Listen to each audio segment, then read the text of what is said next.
어제 약속이 있어서 저녁에 캐롤턴에 나가는데 앞차들이 브레이크를 밟기 시작하는 거예요. 순식간에 차가 밀리기 시작했습니다. 천천히 가다 보니까 앞에 사고가 났더라고요. 여러분 그거 아십니까? 이 트래픽은요. 제가 가는 방향뿐만 아니라 반대편 도로에서 나도 동일하게 일어납니다. 왜냐하면 사람들이 그 사고를 구경하느라고 이 속도를 줄이기 때문입니다. 그렇게 사고의 현장을 목격하고 집으로 돌아가면 저녁에 가족들에게 이런 이야기를 할 거예요. 오늘 약속 장소로 가는데 큰 사고가 났더라고. 그래서 차가 얼마나 많이 밀렸는지 몰라. 여러분, 우리는 이 사람을 목격자라고 부릅니다. 목격자의 가장 큰 특징은 무엇이냐면 아무리 충격적인 사건을 경험한다 할지라도 그 사건이 내 삶에 미치는 영향이 매우 작거나 미미하다라고 하는 것이죠. 여전히 자신의 삶의 방향이 자신이 가던 길로 향하게 되어진다는 것입니다. 퇴근길에 보았던 그 끔찍한 교통사고는 그냥 내 인생을 스쳐 지나가는 많은 사건들 중에 하나의 사건이 되어진다는 것이죠. 그런데 만약에 그 사고 차량이 나의 가족의 차량이거나 나의 지인의 차량이 되어진다면 그것은 이야기가 완전히 달라집니다. 그때부터 그 사건은 내 삶의 이야기가 되어지는 것이죠. 차 안에서 구경하고 그냥 사진 찍고 지나갈 수가 없어요. 아마도 당장에 갓길에다가 차를 대고 그 사고의 현장에 들어갈 것입니다. 내 삶의 모든 스케줄이 거기서부터 스탑 되어지는 것이죠. 그 사건이 내 삶에 들어와서 영향을 미치기 시작한다는 것이죠. 그리고 그 사건은 내가 가던 길이 아닌 우리를 다른 길로 인도한다는 것입니다. 아마도 앞으로 운전할 때 훨씬 더 조심하게 되어질 것이고 가족들이나 지인들에게 시시때때로 안전 운전을 하라면서 자신의 경험을 이야기하게 되겠죠. 여러분, 우리는 이 사람을 증인, witness라고 부릅니다. 증인의 특징은 어떤 사건을 경험한 이후에 그의 삶의 방향이 이전과 다른 길을 가게 되어졌다는 거예요. 노벨 평화상을 받았던 이 나이트라는 책의 저자인 엘리 비젤이 바로 그런 사람 중에 한 사람입니다. 그는 아우슈비츠 수용소에서 생존을 하였습니다. 유대인들에게 있어서 이 수용 생활은 너무나 끔찍했고 어떻게든지 지우고 싶은 기억이었어요. 그 고통의 기억이었다는 것이죠. 그는 그것을 자신의 기억 창고에만 두지 않고 지나간 역사의 목격자에 머무르지 않았습니다. 수용소에서 보냈던 모든 시간들, 이 사건들이 자신의 삶을 관통했고 그것들을 하나하나 생각하고 묵상하면서 그의 마음 가운데 남았던 것들, 그의 마음 가운데 느꼈던 것들, 그 모든 것들을 자신의 글로써 책으로 세상에 토해내면서 평생을 평화의 증인으로 살았다는 것입니다. 여러분, 이 목격자와 증인의 차이가 바로 이 부분에 있습니다. 목격자는 어떤 이벤트를 지나가는 사람이 되어지지만 증인은 그 사건이 자신의 삶을 통과하게 만드는 사람이라는 거예요. 사랑하는 성도님들, 오늘은 부활절입니다. 예수님께서 부활하셨어요. 여러분 기쁘시죠? 여러분 우리가 이 기쁨을 진짜 소유하기 위해서는 이 질문 앞에 서야 됩니다. 그 질문이 무엇이냐면 당신에게 예수 그리스도의 부활은 그저 스쳐 지나간 교통사고의 현장과 같습니까? 아니면 당신의 인생을 송두리째 바꿔서 당신의 삶의 방향을 다른 길로 가게 만든 사건입니까? 여러분 우리는 이 질문 앞에 서야 한다라고 하는 것이죠. 우리의 오늘 일상이 오늘같이 찬양하고 기도하는 것처럼 정말 사망 권세를 이기시고 일어난 그 생명력이 우리의 삶 가운데 있냐라고 하는 것이죠. 여러분 혹시나 여전히 세상 가운데 똑같은 무게의 근심을 가지고 두려움에 짓눌려 가신 계시는 분들이 있다면 오늘 말씀 가운데에서 정말 힘을 얻을 수 있는 우리 모두가 되어지기를 주님의 이름으로 간절히 축복합니다. 여러분 본문의 제자들의 모습을 보십시오. 이 예수님의 제자들이요. 빈 무덤을 목격했습니다. 막달라 마리아가 부활의 소식을 제자들에게 전해 주었어요. 심지어는 부활하신 예수님을 자신의 눈으로 보았습니다. 여러분, 이들은 역사상 부활의 목격자가 되어졌어요. 목격자라고 부른 이유는 그때까지 그들의 삶 가운데 변화가 일어나지 않았기 때문입니다. 믿지 못했고 심지어 예수님께서 오셨는데 의심이 마음 가운데 일어났어요. 그런 그들에게 예수님께서 찾아오셔서 하신 말씀이 무엇이냐면 너희들 증인이 되어야 된다. 목격자에 머물 것이 아니라 증인이 되라고 증인의 삶을 요청하셨다는 것이죠. 여러분, 예수님께서 우리에게 말씀하시는 것은 무엇이냐면 본다고 해서 변하는 것이 아니다. 안다고 해서 그 능력을 소유하게 되어지는 것이 아니다. 여러분, 사실 이 두 명제가 우리의 삶 가운데 있어서 우리 믿음의 치명적인 문제가 아닙니까? 우리는 부활을 믿습니다. 여러분, 믿으시죠? 믿습니다. 그런데 부활을 경험한 사람으로 삶을 살아갈 때가 얼마나 어려운지 몰라요. 그러지 못할 때가 많습니다. 영원한 생명을 소유했다고, 더 나은 세상을 소유했다고 이야기하면서도 한정된 시간인 이 땅에 머물기를 즐겨하고 이 세상이 전부인 것처럼 삶을 살아가기를 원한다는 것이죠. 여러분, 그 이유는 명확합니다. 우리의 삶이 목격자에 머물러 있다는 거예요. 사랑하는 성도님들, 목격자가 아니라 증인이 되어야 됩니다. 그 증인으로서 정말 하나님의 은혜를 매 순간 누리며 승리의 삶을 살아야 된다는 것이죠. 오늘 본문을 보니까 예수님께서 그 증인의 삶을 살아가기 위해서 처방전을 주십니다. 모세의 율법과 선지자들의 글, 이 구약 성경을 모두 다 하나하나 풀어 주셨다라고 하는 거예요. 그들의 마음의 문을 열고 성경을 깨닫게 하셨다. 성경을 알려 주셨다는 거예요. 여러분, 이 일을 행하신 이유가 있습니다. 그것은 무엇이냐면 제자들에게 부족했던 것은 인포메이션이 아니었거든요. 이미 그들은요, 예수님께서 십자가에 달리신 것을 보았습니다. 무덤이 비어 있는 것도 확인했어요. 심지어는 예수님이 살아나신 것도 보았습니다. 정보는 너무나 많았다는 거예요. 문제는 그 정보를 어떻게 해석해야 될지 모르는 해석의 부재 가운데 빠졌다는 것이죠. 여러분, 어떤 인포메이션을 하나를 가지고 있는데 그 인포메이션을 제대로 해석하지 않으면 어떻게 됩니까? 그것은 그냥 미스터리 사건이 되어지죠. 또한 혼란을 이야기하는 문제가 되어집니다. 그래서 예수님께서는 그들의 마음의 문을 여시고 성경이라는 렌즈를 통하여서 십자가와 부활의 사건이 무엇인지를 분명하게 알려주셨다는 거예요. 이 십자가는 예수 그리스도의 실패가 아니라 죄 사함을 위한 하나님의 완벽한 계획이며 은혜였다. 여기 있는 빈 무덤은 사망 권세를 이기시고 부활하신 예수 그리스도께서 우리에게 이터널 라이프, 영원한 생명을 주시기 위해서 약속하신 증거다. 여러분, 이 약속이 제자들의 눈 가운데에서 보여지고 들려지기 시작하니까 눈이 열려진 거예요. 세상이 아니라 부활의 세계를 보게 되어졌다라고 하는 것입니다. 여러분, 성경에는요, 이런 사건들이 종종 등장합니다. 사도행전 8장에 나오는 에디오피아 내시, 여러분 그 이야기를 한번 가만히 생각해 보세요. 광야를 통과하면서 그 사람이 책을 읽고 있었습니다. 그 책은 이사야서의 말씀이었어요. 그런데 마음 가운데 무엇인가 답답함이 있어요. 성경을 읽는데 이 성경이 무슨 의미인지 잘 모르겠는 것이죠. 정보는 가지고 있는데 이것이 무엇을 의미하는지 모르니까 마음 가운데 답답함이 있는 거예요. 그때 성령의 인도하심을 받았던 빌립 집사님이 그에게 다가갑니다. 그리고 그 말씀이 예수 그리스도의 고난과 십자가를 가르친다는 것을 해석해 주죠. 그것을 알려준 거예요. 그랬더니 그 사람이요, 그 말씀을 받고서 얼마나 마음 가운데 감동했던지 그 가던 길에서 무엇을 받습니까? 세례를 받게 되었다라고 성경이 기록을 해요.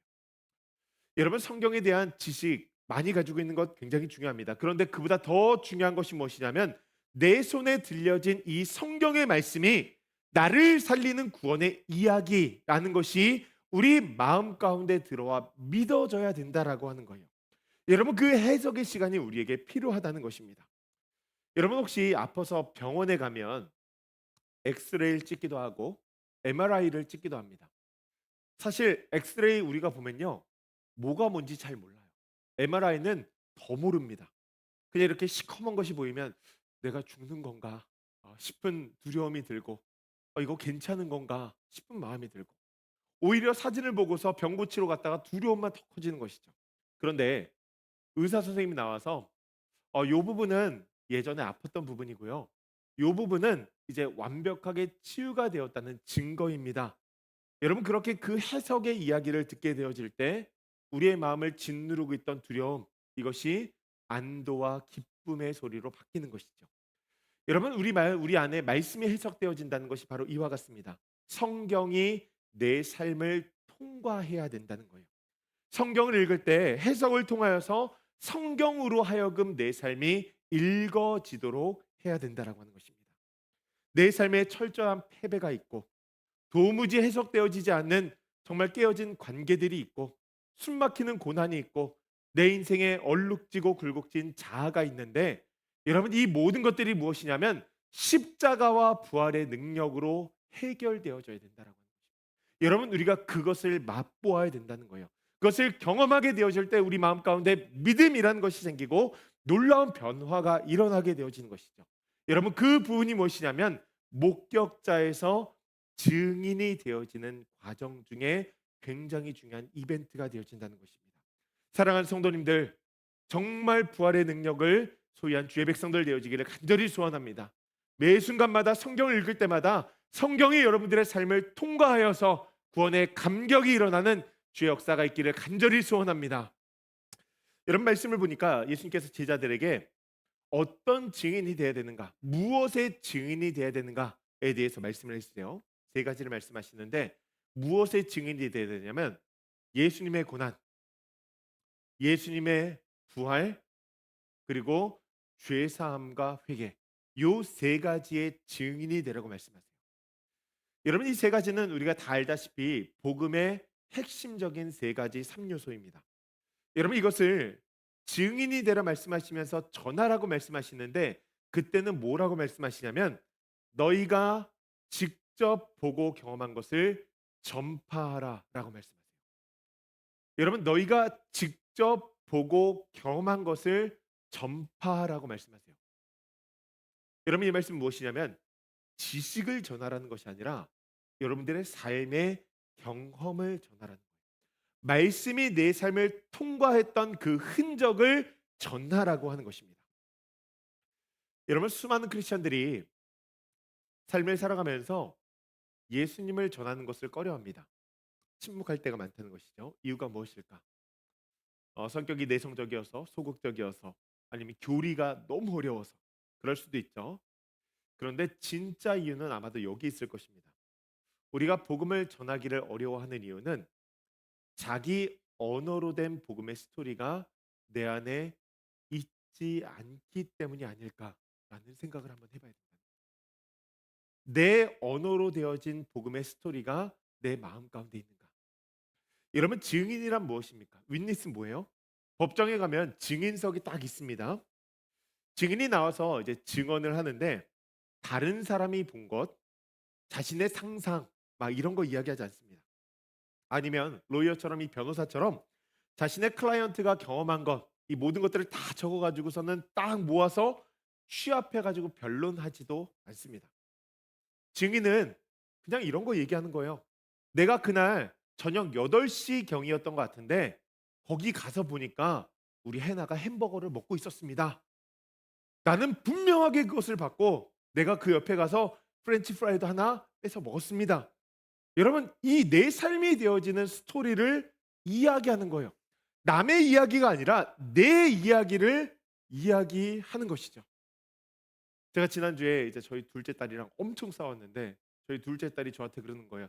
나는 다음부터 당신은 이제 나의 아빠가 아니야. 이걸 영어로 이제 이야기를 하는 거예요. 그러면서 엄마가 옆에 가가지고서는 야 좀 괜찮아. 그래도 아빠가 어떻게 그 사람 아빠 아니야. 그럼 뭐야 김시연이야? 그 사람이야 그 사람. 여러분 그런 이야기를 증언하는 거. 그게 내 이야기인 거죠. 내 삶에 들어왔던 얘기. 여러분 그것을 증언하는 것이 증언이라고 하는 것이죠. 여러분 증인에겐 뭐가 있냐면 자기 마이 스토리가 있다는 거예요. 내 스토리가 있다는 거예요. 요한복음 4장에 나오는 여러분 사마리아 여인을 한번 가만히 생각해 보십시오. 모든 사람들의 눈을 피해서 물을 길르러 우물에 갔습니다. 그곳에서 예수님을 만났어요. 예수님 보고서 그와 대화를 나누고 엄청난 은혜를 받은 그녀가 어떻게 합니까? 물동이를 내려두고 동네로 막 뛰어갑니다. 그리고 사람들에게 가서 외치는 거예요. 뭐라고 외칠게요? 딱 두 단어. Come and see. 와서 보라. 내게 행한 모든 일을 내게 말한 그 사람, 이 사람 그리스도가 아니냐? 와서 보라는 거예요.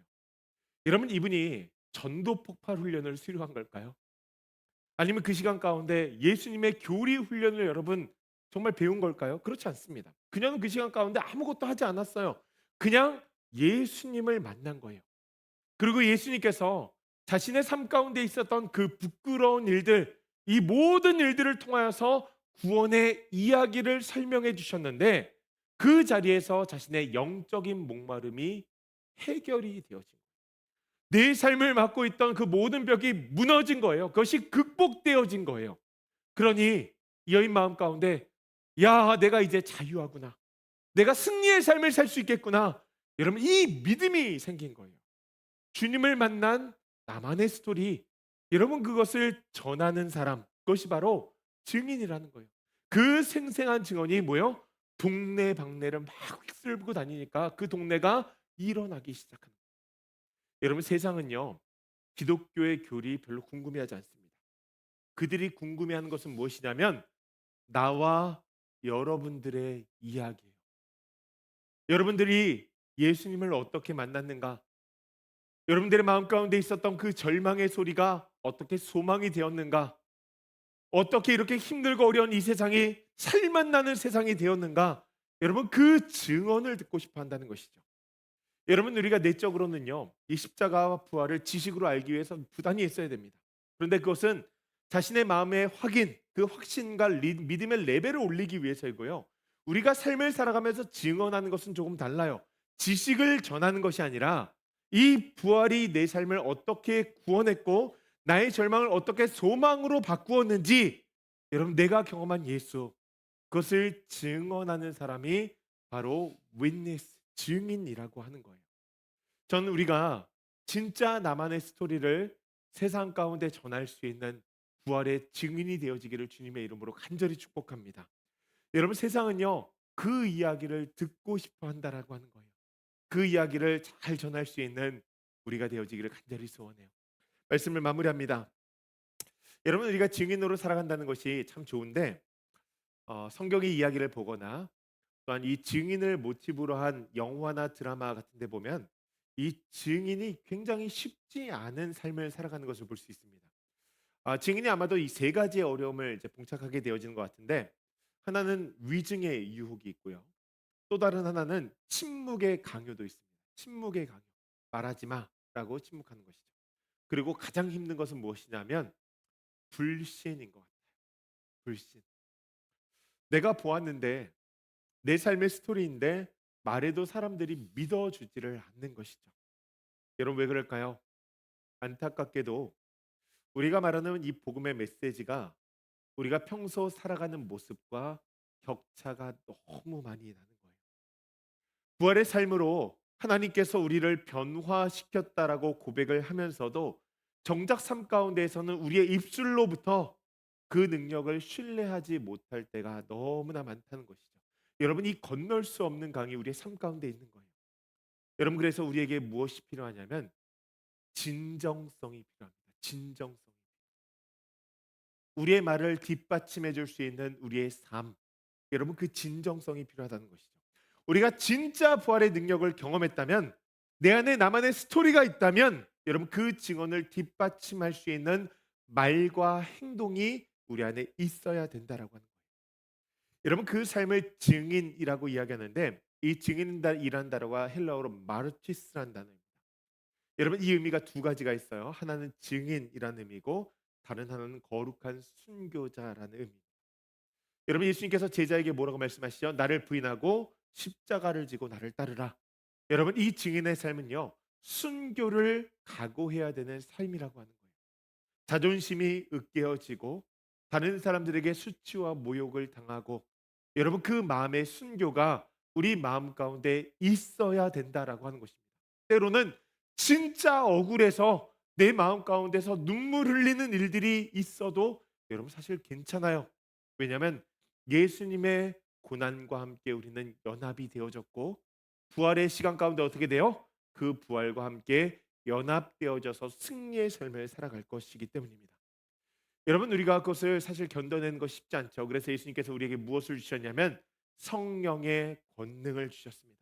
우리가 삶을 살아가면서 이 현실의 삶보다 말씀이 훨씬 더 가치 있게 보일 수 있도록 그 말씀을 더 크게 보일 수 있도록 성령의 권능을 주셨다는 거예요. 여러분 우리의 기도가 깊어져야 되는 이유가 여기 있습니다. 말씀이 우리 안에 자리가 잡힐 때까지 작고 깊어져야 되는 거예요. 그러면 하나님께서 우리의 삶 가운데 놀랍게 역사하시는 것이죠. 여러분 그때 목격자가 아니라 증인이 되어진다라고 하는 거예요. 여러분 그 증인의 삶은요 복이 있습니다. 그 복이 무엇이냐면 날로 날로 새로워진다는 거예요. 여러분 우리의 겉사람은 자꾸 낡아집니다. 아마 아침마다 거울을 보면서 어쩌다 이렇게 주름이 많아졌는가 여러분 아마 잘 모르겠다 이거 어떻게 좀 펴야 되는가 뭐 그런 고민을 하실 수 있을 텐데 여러분 사실요 우리의 겉사람은 어쩔 수가 없어요. 어느 순간에 보면은 그냥 할머니 할아버지가 될 수밖에 없습니다. 그 길로 갈 수밖에 없어요. 그러나 하나님께서 우리에게 약속하신 것이 무엇이냐면 속사람은 날로 새로워진다. 속사람이 날로 새로워진다. 청년의 마음을 가지고 더 힘있게 나아갈 수 있고 신앙으로서 하나님을 더 깊이 믿을 수 있고 여러분 속사람이 더욱더 새로워진다는 거예요. 사랑하는 성도님들 우리가 부활의 증인이 되어지길 간절히 소원합니다. 사망 권세에 물리치고 승리하신 그 능력으로 여러분 우리가 부활의 증인이 되어서 정말 우리의 가정을 세우고 또한 교회를 세우고 이 도시를 아름답게 세울 수 있는 우리 모두가 되어지기를 주님의 이름으로 간절히 축복합니다.